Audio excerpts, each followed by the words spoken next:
नमस्कार, fast bulletin मध्ये आपल्या सर्वांचं स्वागत. मी विजय निंबाळकर. कोट्यवधी रुपये खर्च करून उभारण्यात आलेल्या बेळगावच्या स्मार्ट रेल्वे स्थानकाच्या छताला गळती लागल्याचा प्रकार समोर आला असून गेल्या 2 दिवसांपासून मुख्य प्रवेशद्वाराजवळ असलेल्या तिकीट काउंटर समोर छतामधून पाणी ठिपकत असल्याने प्रवाशांना मोठा त्रास सहन करावा लागत आहे.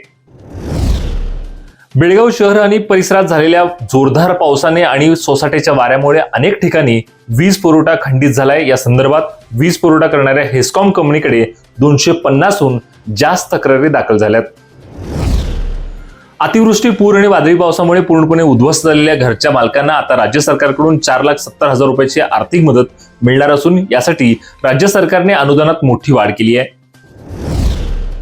पाऊस आणि वादळी वाऱ्यामुळे निर्माण होणाऱ्या संभाव्य आपत्तींना तोंड देण्यासाठी वन खात्याने तयारी केली असून पावसाळ्यात वादळी वाऱ्यामुळे रस्त्याच्या कडेला झाडे किंवा फांद्या कोसळून जीवितहानी किंवा वित्तहानी होण्याची शक्यता आहे. याबाबत तक्रारी करण्यासाठी हेल्पलाईन जारी करण्यात आली आहे.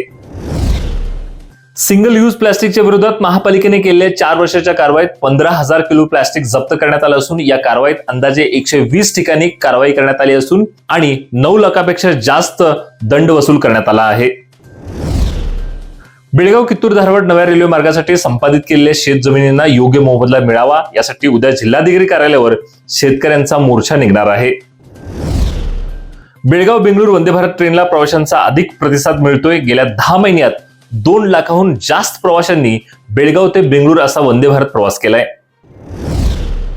धावत्या बसमध्ये तंबाखूजन्य पदार्थांचं सेवन करून खिडकीतून थुंकणाऱ्या या प्रवाशावर आता कठोर कारवाई करण्यात येणार असून प्रवाशांच्या सुरक्षतेला प्राधान्य देत उत्तर पश्चिम कर्नाटक राज्य परिवहन मंडळाने हा निर्णय घेतलाय.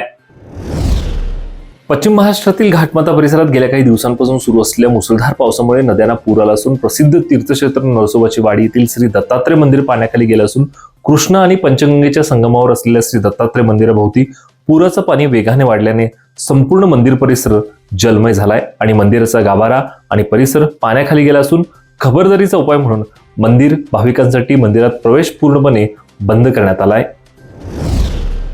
अयोध्येतील श्रीराम मंदिरातील देणगी प्रकार उघडकीस आल्यानंतर श्रीराम जन्मभूमी तीर्थक्षेत्र ट्रस्टची बैठक सोमवारी पार पडली. या बैठकीत चंपत राय आणि अनिल मिश्रा यांचा राजीनामा मंजूर करण्यात आलाय.